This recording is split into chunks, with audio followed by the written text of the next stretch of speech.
ఈరోజు రాష్ట్రాన్ని సొంత జాగీరులాగా మార్చేసి లేనిపోయినటువంటి కేసులు కట్టి పీటీ వారెంట్లు పెట్టి ఏదో ఒక విధంగా భయభ్రాంతులకు గురి చేయాలనేటువంటి ఒక దుర్మార్గమైనటువంటి ప్రయత్నం కుట్ర ఆలోచన మీద ఉంది కాబట్టే ఈరోజు ఈ విధంగా కేసులు అంటే డైవర్స్ మిమ్మల్ని అడగకూడదు. ఇప్పుడు నేనున్నా లడ్డు వ్యవహారంలో మాగుంట లేఅవుట్లో ఉన్నటువంటి వెంకటేశ్వర స్వామి దేవస్థానం దగ్గరికి మీడియానే సాక్షి పూజ చేశాం. దాని మీద లడ్డు వ్యవహారం మీద నాయన చంద్రబాబు నాయుడికి మంచి బుద్ధి ప్రసాదించమని నీకే కదా మంచిది. నీ చెడు బుద్ధి నుంచి నీకు మంచి బుద్ధి వస్తే నీ కుటుంబం బాగుపడుతుంది. నీలాంటి ఈరోజు ఇంకా నీకు ఒక 2 ఏళ్ళు 3 ఏళ్ళు టైం ఉంది పాలించేదానికి. ఆ పాలించే టైంలో నీకు మంచి పేరు రావాలా, మంచి బుద్ధి రావాలని నీకోసరం మేము మొక్కితే మా మీద కేసులు పెట్టడం ఏందయ్యా చంద్రబాబు? నాకు అర్థం కాలేదు.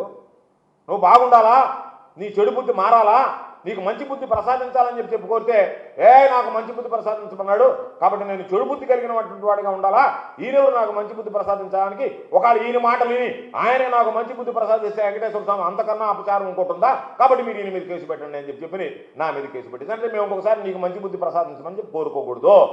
కోరుకుంటే నాకున్నటువంటి మెయిన్ బేసిక్ క్వాలిఫికేషన్ ఏదైతే ఉందో ఆ చెడు బుద్ధి అనేటువంటిది దెబ్బతినిపోద్ది. కాబట్టి మంచి బుద్ధితో నేను పరిపాలన చేయలేను. నేను పరిపాలనకు వచ్చిందే రామారావు దగ్గర వెన్నుపోటు పొడిచినప్పటి నుంచి చెడ్డ ఆలోచనలు చెడ్డ బుద్ధితో వచ్చినటువంటి వాడిని కాబట్టి ఆ చెడ్డ బుద్ధితోనే నేను అందరం ఎక్కినటువంటి వాడిని కాబట్టి ఆ చెడ్డ బుద్ధి కొనసాగాలి తప్ప మంచి బుద్ధి కోరమని మీరెవరే అని అడగడానికి అని చెప్పి దాని మీద ఒక కేసు పెట్టాను.